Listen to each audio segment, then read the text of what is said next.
Hello and welcome to the Extras. I'm Tim Millard, your host, and I'm very excited because today George Feltenstein of the Warner Archive and animation historian Jerry Beck are here to talk about the Looney Tunes Collector's Vault Volume 1 cartoons. Hi, guys. Hey. Hey, Tim. How are you? Good. Now, George, you were on and announced a while back that this release was coming out, but this is the first that the fans get to know what the actual cartoon shorts are. So I'm very excited for today's discussion. So how do you want to start? Well, I think it's important to say that we know that any day now, the actual pre-orders will be going up at online retailers. So we wanted to make sure that all the contents, the 50 animated short subjects that are in this collection, are clear to all the fans, because not every retailer or online e-tailer, as you might want to say, they don't always list the contents, even if we ask them to. So how much better than to, that's why I put it on the Facebook page yesterday. That's why we're talking with you today, which is always a pleasure. And there's a lot of fun to talk about here. We're very excited about this new chapter, because I think it's appropriate at this point to discuss why we made this migration from Collector's Choice, which was a single disc, to Collector's Vault. There was a lot of confusion around that.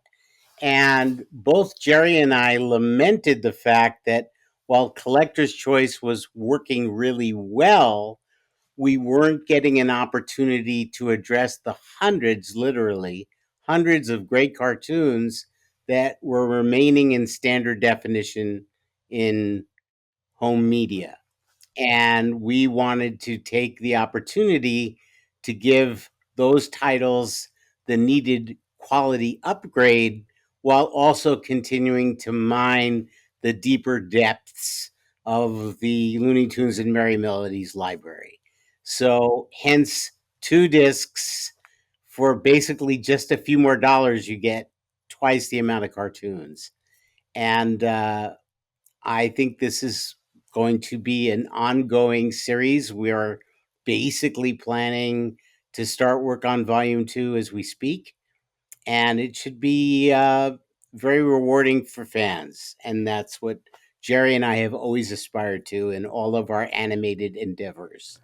Yeah, George, I think when we spoke and you announced it, one way to kind of help fans understand this evolution from one single disc in the Collector's Choice to this 2 disc now series is that that first disc is kind of like a continuation of what you were doing on the Collector's Choice. Do I have that right? Exactly. Disc 1 of Collector's Vault is basically Collector's Choice Volume 5. That's what it would be. And I think in retrospect, we really liked the name Collector's Vault, but people were a little bit put off by the fact that use so many different names for these different collections. There's Golden Collection and Platinum Collection, and there's Collector's Choice, now Collector's Vault, and the Superstars. How can I keep track of all of it? And that's not an invalid question. It is a very valid question. We made this migration, and that's one of the reasons we're delighted to have the opportunity to speak with you today, so that people can hear that Collector's Choice Volume 5 is the first disc of this. We could have even put an AKA on the label if we were completely, uh, obsessive about it. But I think it's fine the way it is. But we really want to clarify that we have 2 missions with this series. The first mission is to continue to mine discs that haven't been available on DVD or Blu-ray in remastered form as part of a Warner Brothers cartoon collection. And then the second disc is all cartoons that have never been part of a Warner Brothers cartoon collection in HD before. And there's a little caveat to that. Uh, I try to add animated cartoons to our classic film releases and have been doing so for quite some time in order to try to recreate the theatrical movie going experience of the 30s, 40s, and 50s. And there are some of these cartoons that have been used as special features on a Blu-ray release and say, "Oh, well, that doesn't count." Well, that's not what this is about, and it's almost two different consumers because the animation collector isn't necessarily the classic film collector. There are people like Jerry and myself who happen to like both, but there are other people that live in other preferences. And we want to try to keep the focus on putting as much of the Warner Brothers animated classic cartoon library in accessible form as possible. And I will take this opportunity to have a little bit of a bombshell piece of news that will not be courtesy of the Warner Archive, but it will be coming from the greater we of Warner Brothers Home Entertainment. Looney Tunes Platinum 1 and 2 are going to be back in print at a reasonable price. Yay! And that will be happening in June around the same time this happens. So, a headline that will send people running to their forums to talk about that. But those discs are going back in print at reasonable prices. So, all the scalpers are out of luck. And people will finally be able to get. I have been begging my colleagues to put them back in print, and finally they Yeah. are. So, digressing a little bit, but that's a huge piece of news for lots of people that never got their chance to get those. Volume 3 has remained in print all this time. And so there's lots of great Warner Brothers cartoon news coming from Warner Brothers today. Well, that's fantastic. I don't know how many posts. I'm sure you see them constantly. Please tell George to reissue these, Platinum Collection. I'm like, I'm sure that George is doing everything he can, but there's a whole big company there. It took many years trying to get people to focus. And I said, please, these people are like having to pay outrageous prices for used copies. Please, there's no reason for them not to be in print. And because of how we are reorganized here, there was a time where I could do this all myself and I had the wherewithal to do it. Now things are more people are involved in the process. So I can't just make these decisions on my own. So I'm very persistent in requesting things. And finally, it has come to pass. And that's what we should look at. And it's such a signal of how popular those were. And I think this, to come back to our conversation today, this new Vault series is going to have that same kind of popularity. But why don't we dive into that first disc? And Jerry, maybe you want to dive into the conversation here and tell us something about these shorts that you and George selected for this release. Well, I mean, I want to reiterate what George was saying about the concept of the collector's choice and volume 1 here on the collector's vault, which is that, and it's perfect that the platinum collection is coming out and at the same time. When we do these things, at least in the past, when we do these things, when we're coming out with the first DVDs, we're coming out with the first Blu-rays. The thing we've got to do is put out the absolutely most requested, B, absolute classics, acknowledged classic cartoons, and so we've done that. And so the collector's series, is where we do deep dives. We do the ones that wouldn't be on when we initially go to Blu-ray or something like that. Now we're going really, really deep. And of course, these are, at this point, if you've been collecting, and many people are, these are the ones you want. You want these ones that we haven't seen otherwise, ones that haven't shown up anywhere else in some cases. There's definitely a few cartoons on here that are there. In some ways, they're remastered premiere. It's there. This is the only place you can get this cartoon, and restored and looking beautiful. So, and so that said, that's the point. Once we were going along with the collector's choice, we suddenly realized that most, if not all, of the best, Bugs Bunnies and Daffy Ducks, we've put them out. I mean, there's a lot, and there's more to do, but the real creme de la creme, are clearly showcased earlier. The so these sets. So we definitely had to expand what we were doing with Collector's Choice in the Vault series, the new series that we're doing, so that we could include the Bugs Bunnies and Daffy Ducks and major name characters that might have already come out on DVD, but surprisingly were never on Blu-ray. And so we had to figure out it didn't quite fit with what we were doing with Collector's Choice.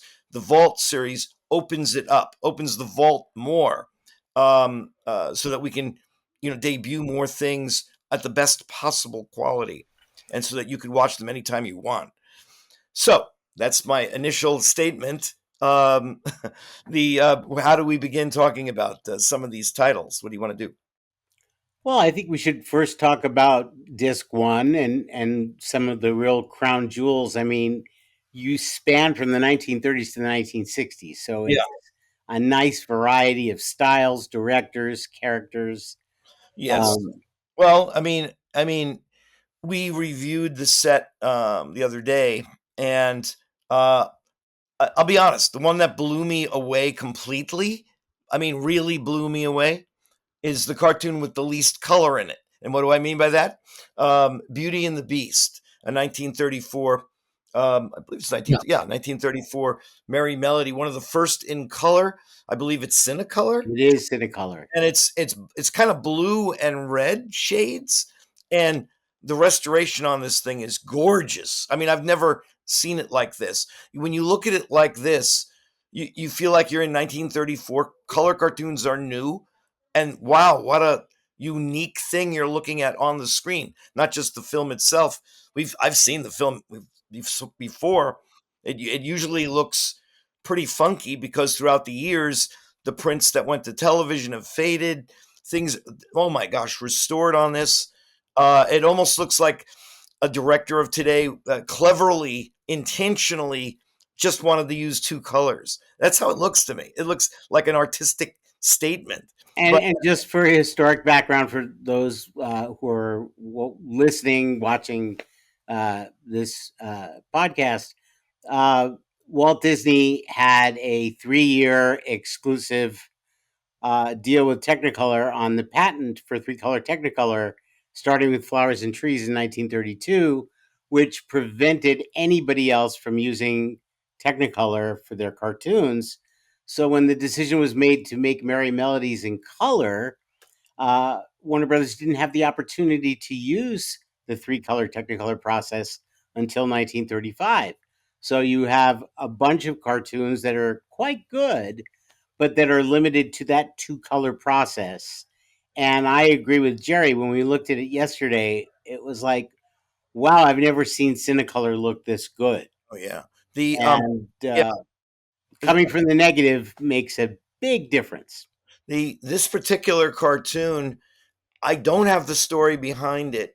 I can only speculate, but it wasn't the first color Merry Melody cartoon, but for whatever reason, I'll speculate out why, but for whatever reason, they put a little extra effort in this film in particular, and even in the marketing of it. Now, that's the thing I never talk about.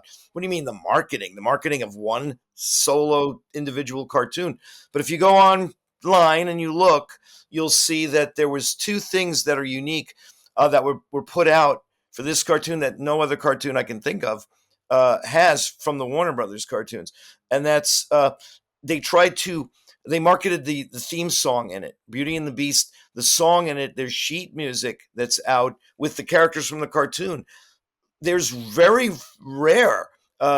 few Warner Brothers cartoons that have sheet music connected to it. In fact, I don't know if any specific other cartoon other than I think they did. I taught a Putty Tat, that one, the Tweety and Sylvester. I mean that's really it. And the other one was they put out a coloring book. There's a Merry Melodies coloring book, but it's all from this cartoon. All the pictures in it are from Beauty and the Beast, even the cover. So, wow, I think what was going on was the Three Little Pigs was such a sensation at Disney, and the sheet music and merchandising off of a short cartoon that was very rare back then. I mean, I'm talking about if it's not a character like Mickey Mouse or a character from one of the cartoons, like later on Porky Pig.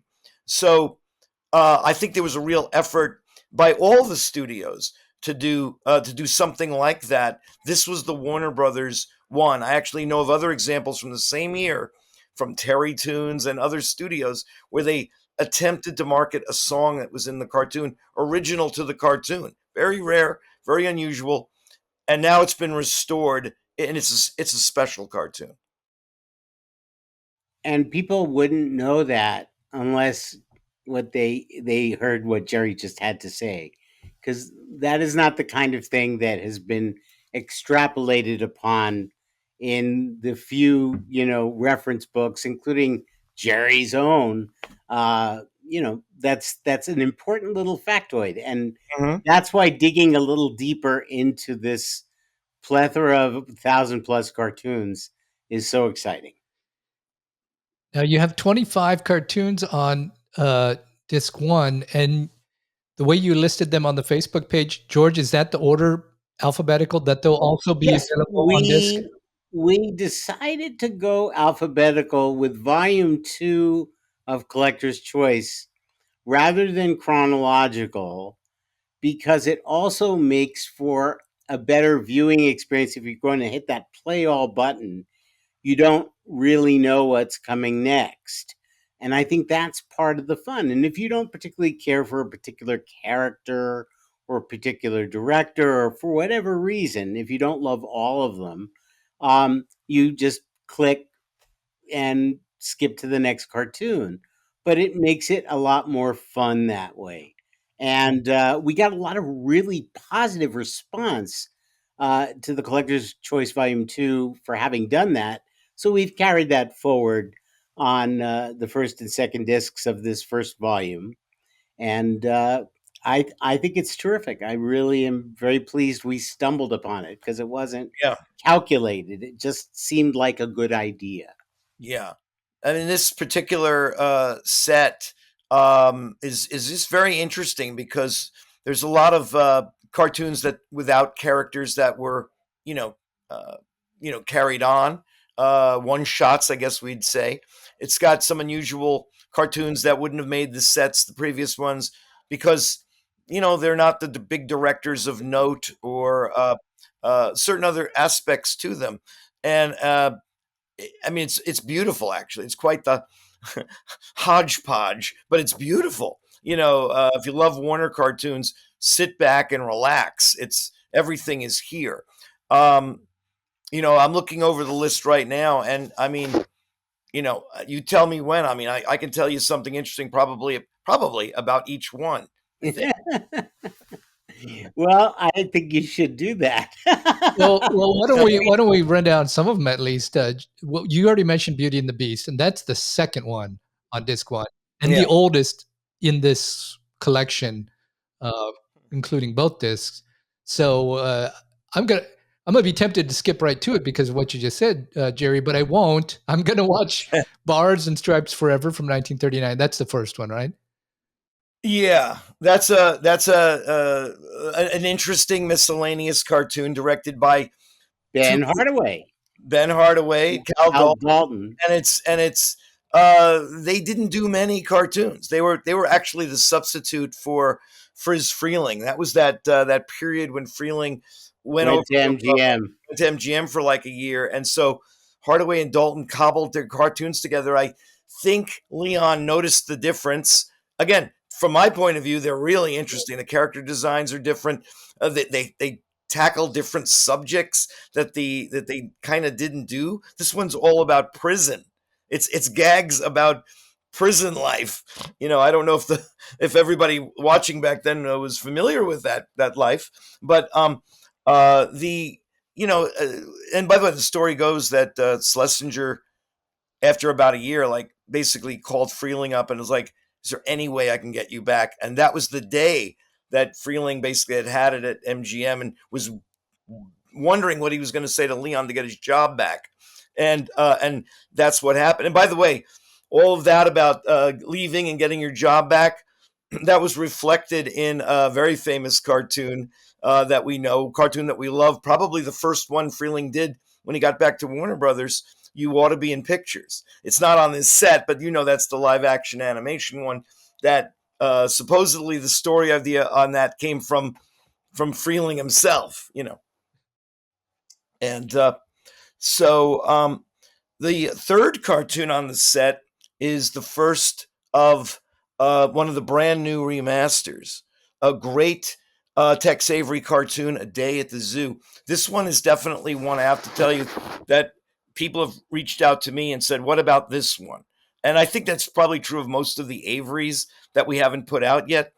He did a lot of miscellaneous cartoons in color in the late 30s for Warner Brothers, and you know the problem from another point of view, from the marketing past ways that we've done this, is that a lot of them don't feature Daffy Duck, Porky Pig, Bugs Bunny, or any of the famous characters. They were pretty much what we call a one-off or one-shot kind of thing. This one is part of his series that he did that were sort of like little documentaries. They were sort of making fun of other shorts that were in the theater at that time. I would like a Pete Smith short, you know what I mean? A Day at the Zoo. Look at this, look at that. But he takes it even further, as only Avery could. And this was definitely a thing. And these cartoons got a lot of notoriety. They're sort of forgotten today, but the they got a lot of press because they were unusual. Disney didn't do cartoons with narrators, back then. You know, they were doing more character-driven stuff. Avery was doing more gag-driven stuff, and it was noticed, and it was, it was one of those things that made the Warner Brothers cartoons unique. Last thing I'll say there quickly is just that I was mentioning how it's sort of a takeoff of some of the other shorts that were. That's what Avery did. Avery was doing takeoffs not only of live action shorts like sports, the little sports one reelers, and little other things he did where there were spoofs of fairy tales. That was Avery making fun of the other cartoon studios that were doing fairy tale stuff. The I always look at Avery's cartoons from that period. He was the Mad Magazine of the 1930s. If somebody was doing something, they did a cartoon around it. It wasn't just Avery, but Avery was the leader. He's the guy who did it first. And I think it ties in very well because Warner Brothers short subject department live action Yeah. was a massive operation. In the 30s, they had two studios. There was the Brooklyn studio, and then there was the home office studio, each having a production unit for all sorts of short subjects. And only a fraction of those are viewable today in any fashion. We've put very few of them out in home video, unfortunately. And if you see some of them pop up on TCM, you're looking at a videotape that's at least 35 years old. It's a whole other portion of our library that needs triage and attention. And happily, I can report that a lot of those are being restored and preserved as Warner Brothers Discovery has increased the budget for preservation and restoration, which is something a lot of people don't know. And I'm grateful to the company for doubling down on seeing the importance of preserving our library. So who knows? We may be talking about new short subjects compilations on future Cool. episodes of The Extras. Great. But the fact that we get to show these cartoons that, as you say, I mean, Detouring America is another one that I think of as one of the most famous spoofs Yes. of shorts, Yes. and I don't think anybody did it better than Tex, but we could do a whole, Yeah. 200 hours talking Yep, about yep. Tex, as far as I'm concerned. Well, shall we jump to the next one here? The Dixie Friar. That's a 1960. Is that right? Yeah. That's one of those. I think that's one of those Pappy and Elvis cartoons with. That's two. What animals are they? I guess they're roosters too. Or anyway, I'm sorry, I'm not. I don't have that in my head right now. But those are McKimson, more rural antics with Foghorn Leghorn in that cartoon. And they're fun. Yeah. Yeah. And then One of the things that I wanted to talk about, because it's something that I found revelatory, and Jerry and I experienced this yesterday.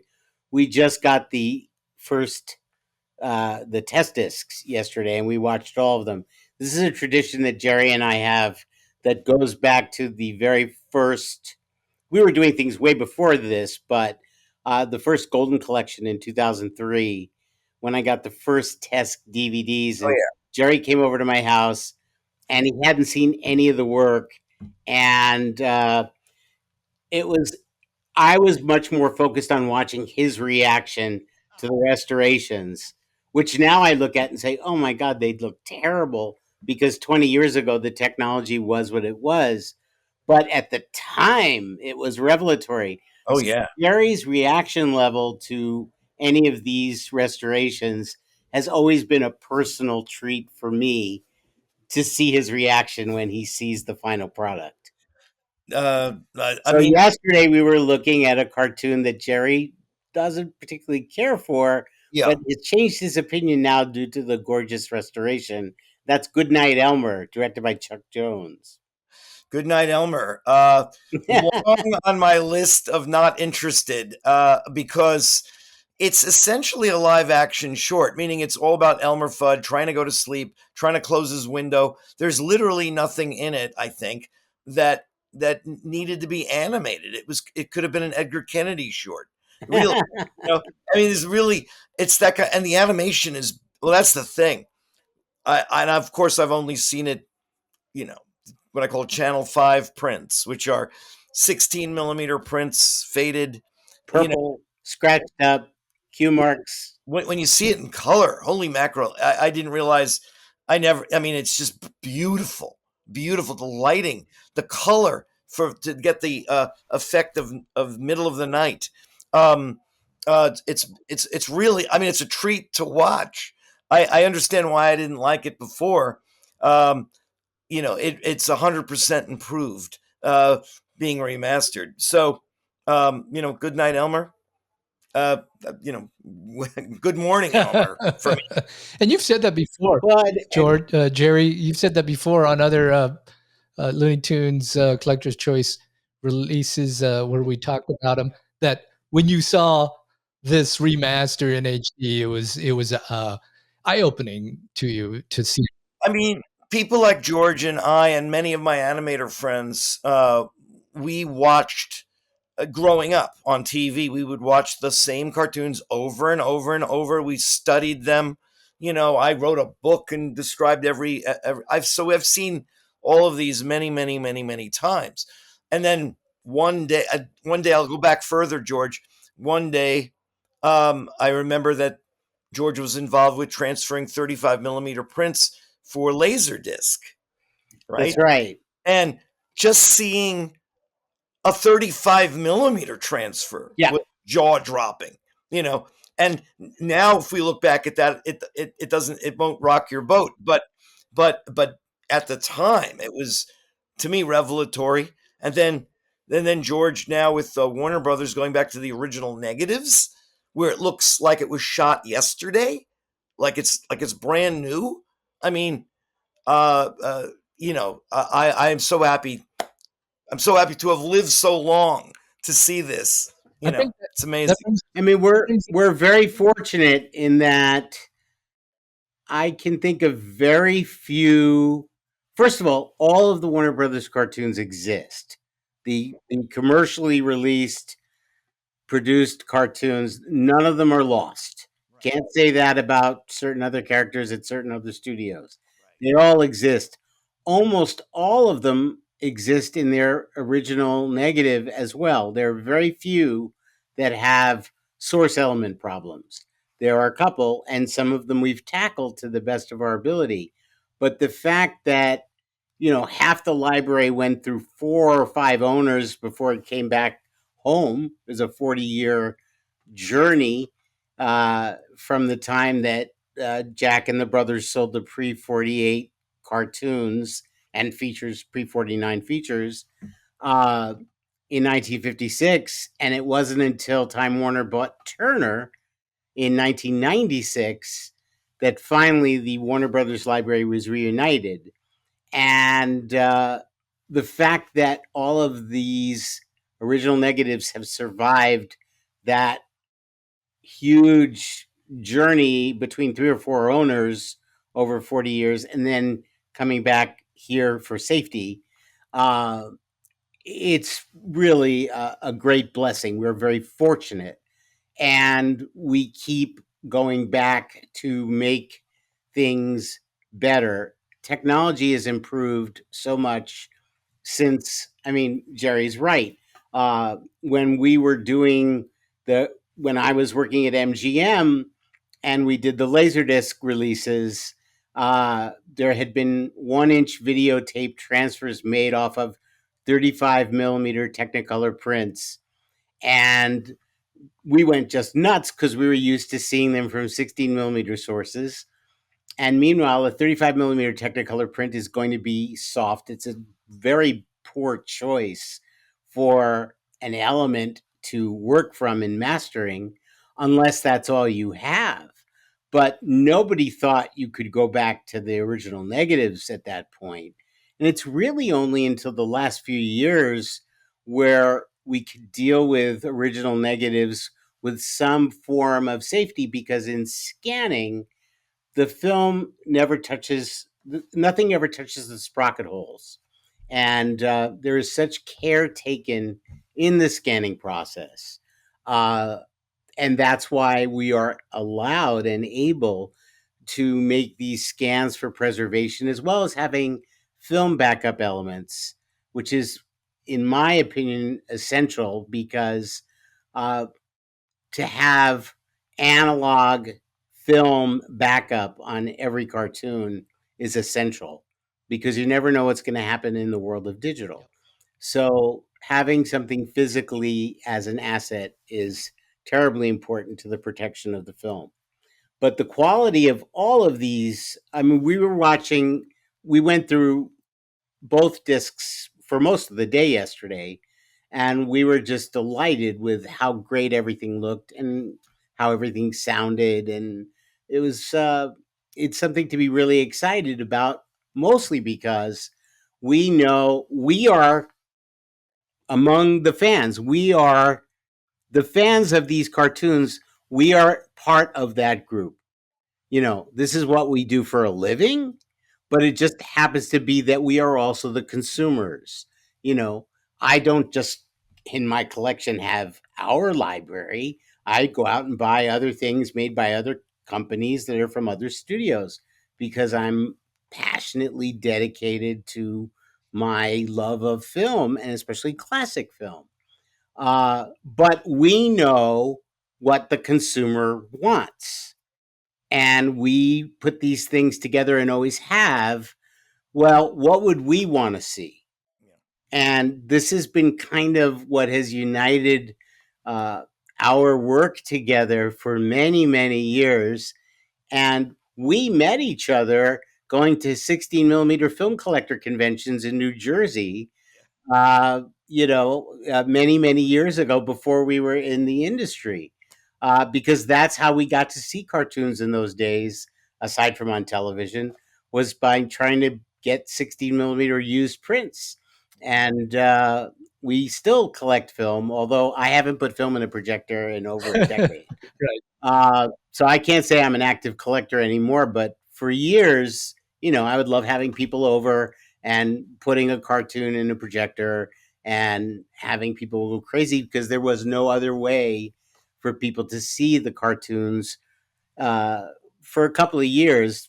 And then, of course, video cassettes started to be progressive.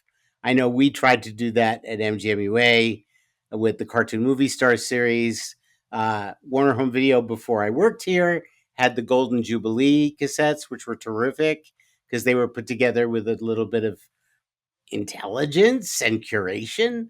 And when I got to MGMUA, they had been putting out some pre 48 cartoons without any intelligence or creation and the most ridiculous titles and marketing them for little children.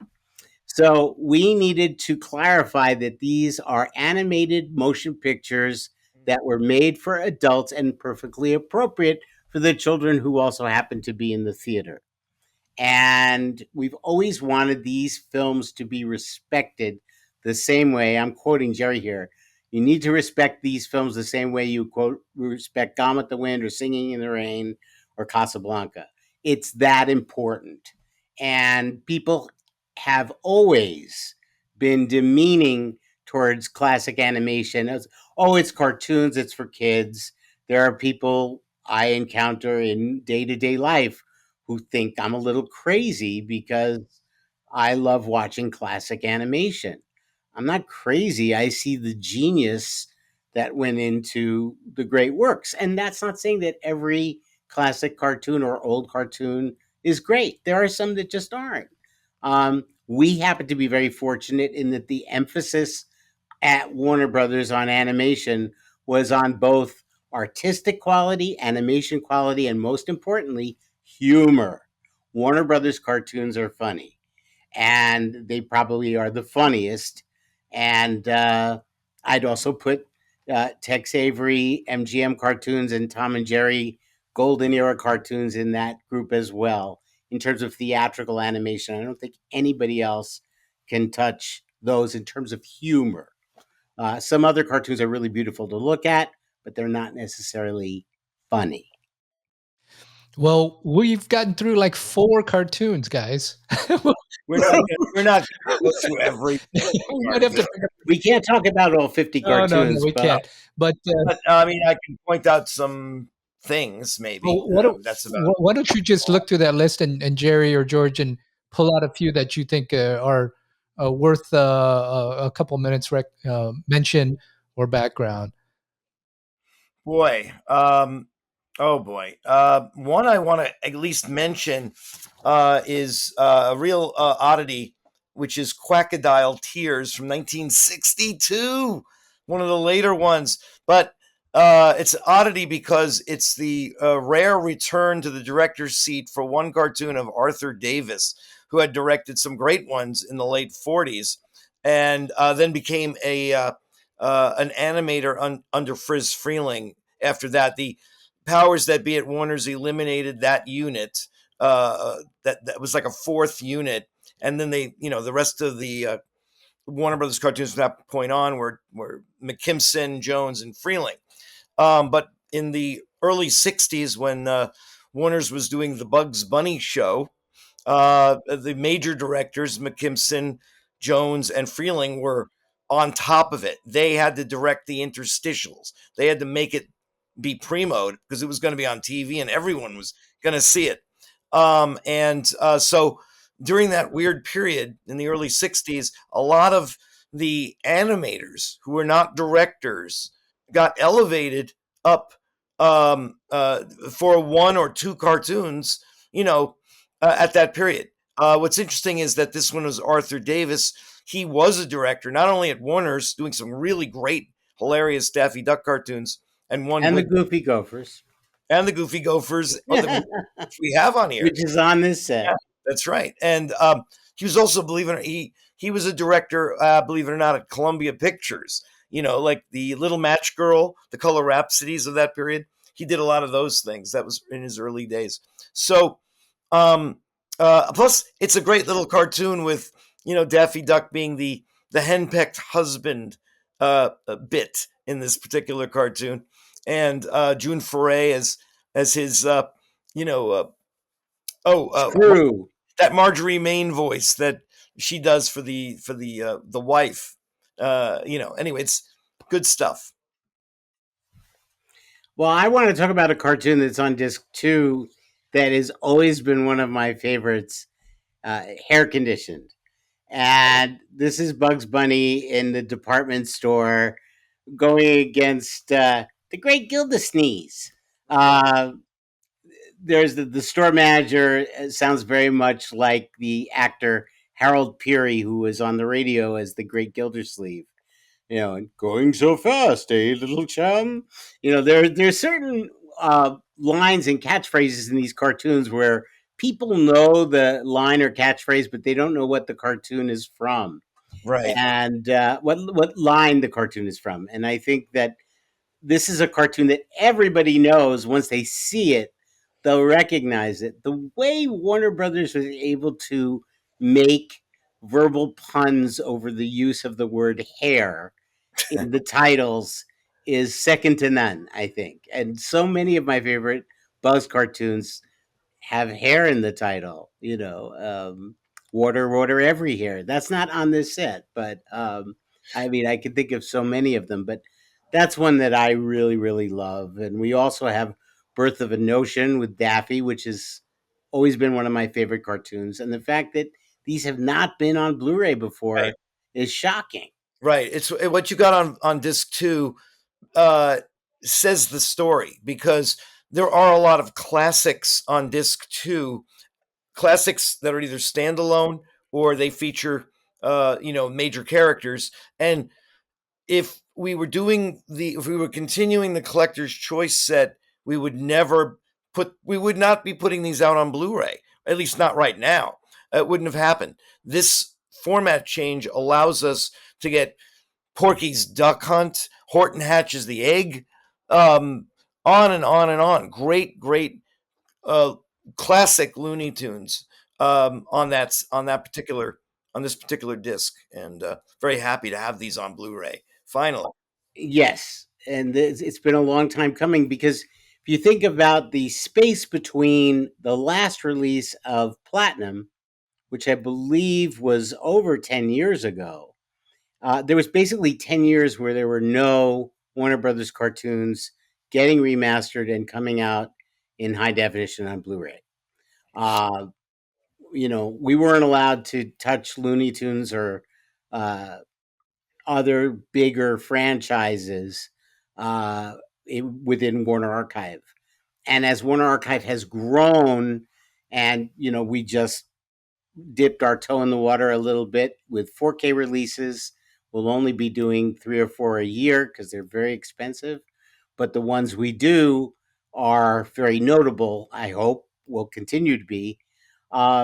So we were also given the opportunity to spread our wings into Looney Tunes. We did a little bit with Porky Pig 101 on DVD, which left much to be desired in terms of picture quality, and we had no budget, but it was a test idea that allowed us eventually to convince the powers that be to let us have a crack at going right for the collector, hence collector's choice, and bringing these things to Blu-ray. No bells and whistles, just beautiful masters and great cartoons. And here we are now with twice the amount of cartoons, 50 cartoons, and tackling both those that have never been part of a Warner Brothers cartoon collection, either on DVD or Blu-ray. They maybe never had a home video release, or maybe were released on VHS, but now they're out on Blu-ray and people can own them and enjoy them, and no one is going to take them away. They're on your shelf.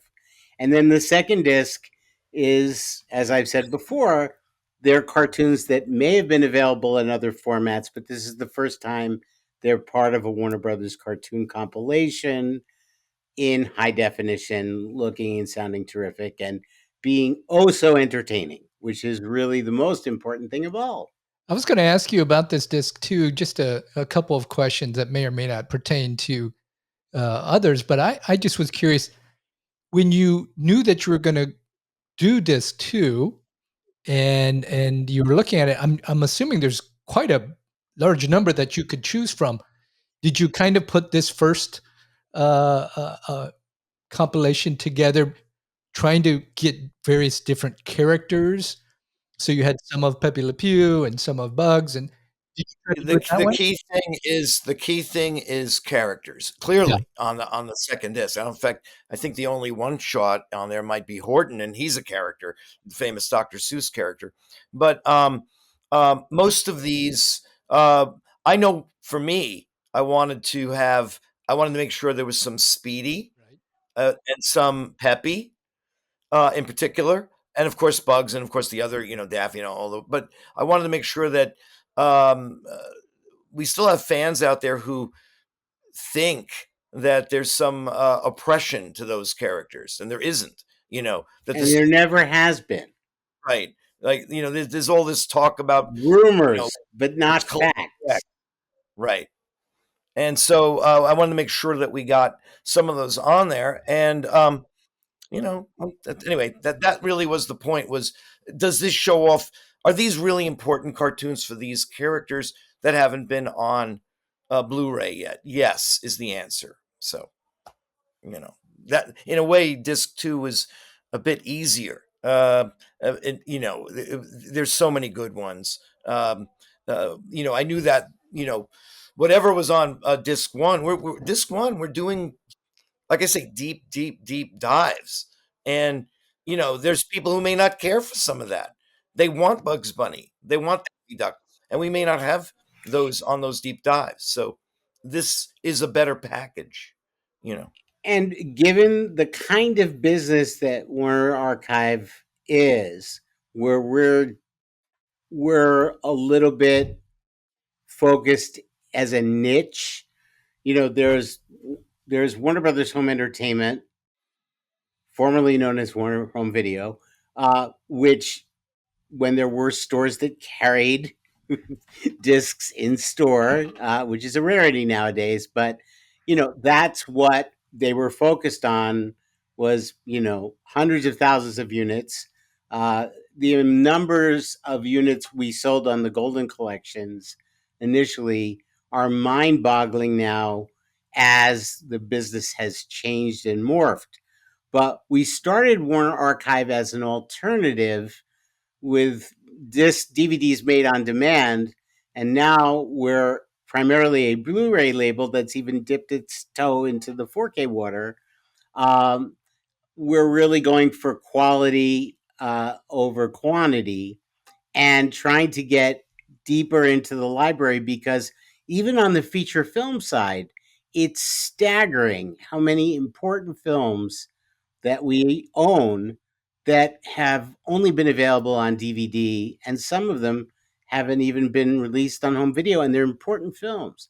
So it's just a matter of me getting my budget's approved and the permission to move forward, because I'm always on bended knee asking for this or that. I don't have the authority to just pick exactly what I want to do and release it.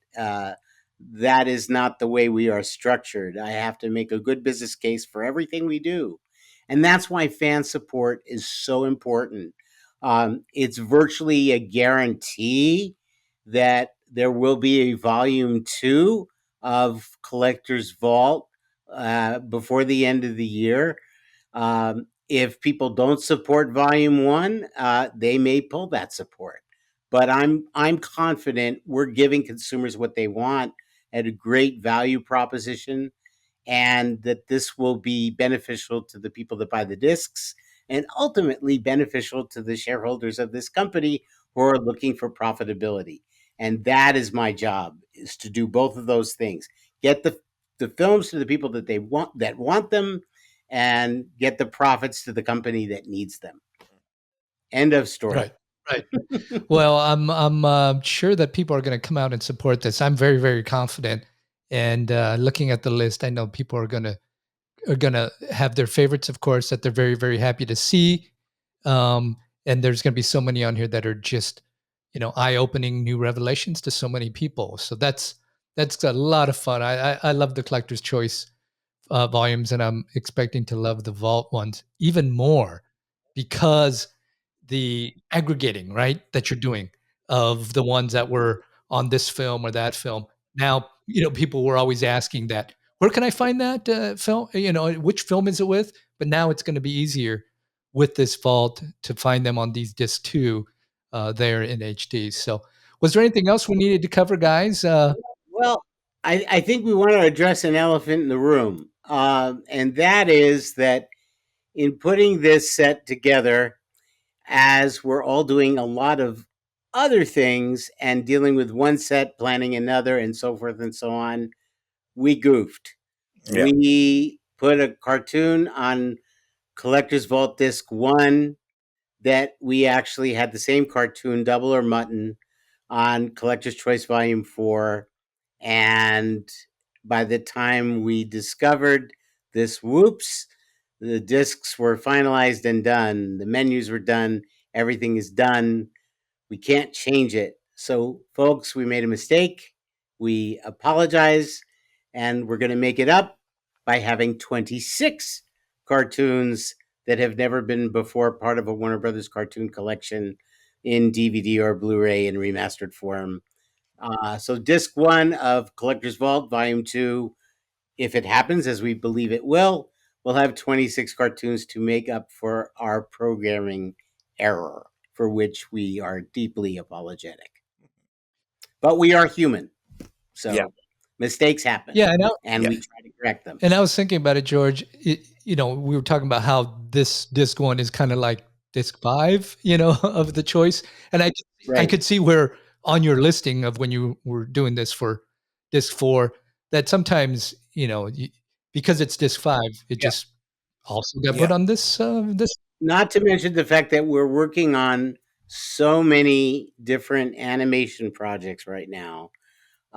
Because as a lot of people know, we just released Magilla Gorilla about a month ago. There's a lot more episodic Hanna-Barbera coming, and the detail that goes into some of the things we're working on right now is it's enormous. So it's really important to try to keep everything organized, and we just had a little slip there. I don't think it's the end of the world because we have a way of correcting it in terms of what we're getting out there. And if you have disc 1 of Collector's Vault in your player and you happen to see a cartoon you've seen before, the world is not coming to an end. No one's taking away, anything from you that, It happened. Yeah. It happened. We goofed. And it's an apology, and we're going to make it up to the fans by giving them a little more next time. There's just such a wealth. We talked about this before, George. I feel like this has been animation lovers' paradise for the last 2 years. Well, the animation lovers have been in a desert for many years because we weren't offering anything as a company, which was very frustrating to me because I knew there was profitability for the company that was out there that we could attain as long as we had management support, which we have. And with all the restoration and remastering going on, it's just a really great time to be an animation fan. Whether your animation preferences are more contemporary or whether they're classic, there are things happening all over the company. A lot of things that I'm not involved in, but I know they're happening. And I'm always happy to see people get what they want. It's not about what I like. It just so happens I love these Warner Brothers cartoons, and I have since practically birth. But anything that our company brings to the consumer or the collector, whatever their preference is, that makes me happy. That people get to own. There's nothing like owning a beautiful disc with wonderful quality and great entertainment, whatever your choice of entertainment is. Well, this has been another fantastic discussion. Every time you guys come on, I just love hearing you go back and forth to talk about your passion for animation. and of course, all the stories you have about the directors and the teams of animators and that worked on these. So much good stuff here. I have to thank you again, as always, for coming on and sharing these incredible stories with the fans, and in today announcing some of these great shorts that are going to be on the new Collector's Vault coming out very soon. And I know it's going to be very popular. June 17th. Yes, June 7th. Mark your calendars. And I do expect that probably within hours of you putting this podcast up for public viewing and listening, the pre-orders will be available at major online retailers. Wow. Looking forward to that.